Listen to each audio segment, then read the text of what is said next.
अखिलेश यादव पर मायावती ने जमकर जुबानी हमले किए थे, जिसका जवाब अब शिवपाल सिंह यादव ने दिया है।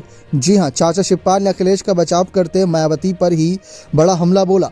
आपको बता दें कि कई ऐसी कसरतें कवायदे हुई कि जिससे मायावती को इंडिया दल में शामिल किया जा सके, लेकिन अभी हाल ही में मायावती ने अपने जन्मदिन पर आखिरी फैसला सुनाया कि वह किसी के साथ भी गठबंधन में नहीं रहेंगी। साथ ही साथ अखिलेश यादव को गिरगिट तक कह दिया, जिसके बाद सपा और बसपा में जुबानी जंग शुरू हो गई। इसी के चलते चाचा शिवपाल ने 2024 के संसदीय चुनाव से पहले बसपा प्रमुख मायावती पर बड़ा जुबानी हमला बोला।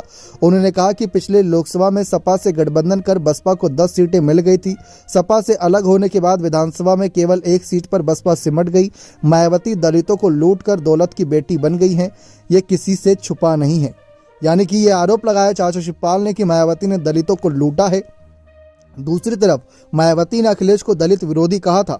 अब चाचा शिवपाल ने उसका बदला लेते हुए मायावती को लेकर कह दिया कि उन्होंने दलितों को लूटने का काम किया और दलितों को लूट कर वह दौलत की बेटी बन गई। यह किसी से नहीं छुपा।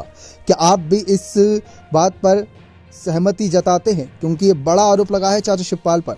लेकिन एक बात तो माननी पड़ेगी, उन्होंने कहा कि सपा और बसपा का गठबंधन हुआ था, तभी जाकर मायावती की सम्मान इज्जत थोड़ी बच गई थी। लोकसभा चुनाव में उनको 10 सीटें मिल गईं, लेकिन जब बात खुद के दम के चुनाव की आई तो 1 सीट पर विधानसभा में सिमट कर रह गई बसपा। तो ये बात भी चाचा शिवपाल ने बड़े कहीं ना कहीं उनके ठेस पहुंचाने के लिए कही है। अब इस पर मायावती के जवाब का इंतजार रहेगा, क्योंकि अखिलेश यादव के एक बयान पर कि मायावती की बसपा पर भरोसा नहीं, इस बयान पर मायावती कितना बफरी थी यह आप सभी ने देखा था। अब कितना ज़्यादा गुस्सा आएगा कि जब उन्होंने शिवपाल ने उनको ये आरोप लगा दिया कि उन्होंने दलितों को लूटने का काम किया है।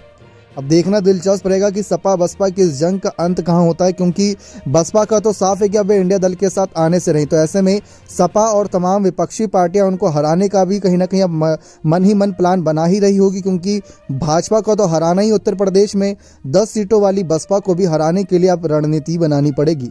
बने रहें चैनल के साथ। बहुत बहुत धन्यवाद।